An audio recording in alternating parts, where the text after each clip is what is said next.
আমার ছেলে মেয়ের জন্মদিন, তো সেই জন্যে দুজনে দুটো কেক বানাবো। তো দেখুন কেমনভাবে বানাই। আর পারো লাইভ ব্লগে আপনাদের সকলকে স্বাগত। সমস্ত রকম ঝাল তেল সব কিছু নিয়ে রেডি বানাই। প্রথমেই এইগুলোতে বানাবো, তার জন্য একটু তেল গ্রিস করে নিই। এইটাতে একটা বানাবো, এটাতে একটা বানাবো। প্রথমে একটু তেল দিয়ে নিই, তারপর এটাকে একটু ব্রাশ দিয়ে বুলিয়ে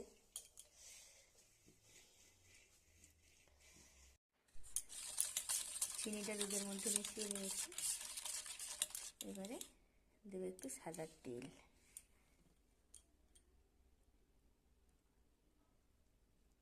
এতে ডিম দেওয়া হবে না, তাই সাদা তেলটা একটু বেশি পরিমাণে দিতে হচ্ছে। এবার এটাকে মিশিয়ে নিই।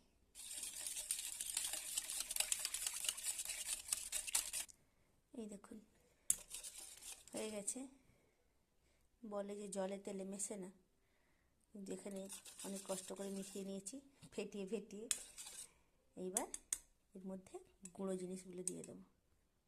প্রথমেই নিয়ে নিয়েছি ময়দা, এইটা বেকিং পাউডার। যতটা বেকিং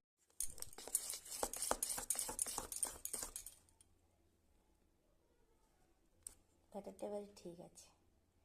এবারে এটা আমার তো কেক টিন নেই, যেগুলোকে আগে থেকে গ্রিস করে রেখেছিলাম তেল আর ময়দা দিয়ে,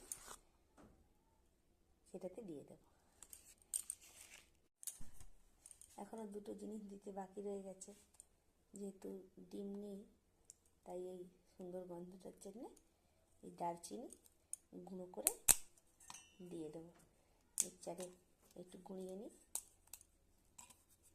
আর একটা এলাচ দেবো।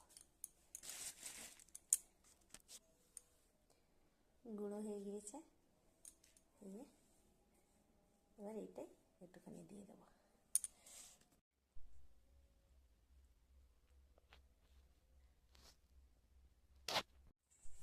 দিয়ে দিয়েছি। এবার এটা আগে থেকে কড়াটা বসিয়ে দিয়েছি গ্যাসে, হয়ে গিয়েছে। এবার এইটা দিয়ে ঢাকা দিয়ে দেবো। এরকমভাবে ঢাকা দিয়ে দিয়েছি, এটা হতে থাক। এই কেকটা রেডি হয়ে গিয়েছে, দেখে নি। দেখুন রেডি হয়ে গেছে, এটা নামিয়ে নিই।